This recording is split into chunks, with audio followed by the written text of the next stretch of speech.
বাংলাদেশের রাজনীতিতে আবারও আলোচনায় উঠল নির্বাচন কমিশনের ক্ষমতা ও দায়িত্ব পালনের সক্ষমতা। ত্রয়োদশ জাতীয় সংসদ নির্বাচন সামনে রেখে আজ নির্বাচন কমিশনের সঙ্গে সংলাপে অংশ নেয় নবনিবন্ধিত রাজনৈতিক দল ন্যাশনাল সিটিজেন পার্টি এনসিপি। সংলাপে এনসিপির যুগ্ম সদস্য সচিব জহিরুল ইসলাম সরাসরি প্রশ্ন তোলেন, বিএনপির প্রার্থীরা যদি প্রচারণায় তারেক রহমানের ছবি ব্যবহার করেন তাহলে নির্বাচন কমিশন কি করবে? কারণ বর্তমান নির্বাচনী আচরণবিধির ৭ ধারার উপধারায় স্পষ্ট বলা হয়েছে, একটি নিবন্ধিত রাজনৈতিক দলের প্রার্থী কেবলমাত্র তার দলের বর্তমান দলীয় প্রধানের ছবি, ব্যানার, হ্যান্ডবিল বা লিফলেটে ব্যবহার করতে পারবেন, অর্থাৎ বিএনপির বর্তমান প্রধান বেগম খালেদা জিয়া। তাই যদি কোনো প্রার্থী তারেক রহমানের ছবি ব্যবহার করেন তবে কমিশনই হবে বড় পরীক্ষায়। এনসিপির অভিযোগ, নতুন আচরণবিধি বাংলাদেশের দীর্ঘদিনের নির্বাচনী সংস্কৃতির সঙ্গে যায় না।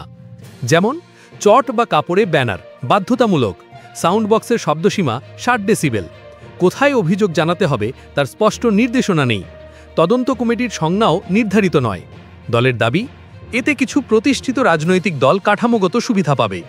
তবে এনসিপি স্বাগত জানিয়েছে ২টি ধারা: প্রতীক বরাদ্দের পর সব প্রার্থীর সামনে আচরণবিধি পাঠ এবং টেলিভিশনে সরাসরি সংলাপের সুযোগ। তাদের দাবি, এগুলো বাধ্যতামূলক করা হোক।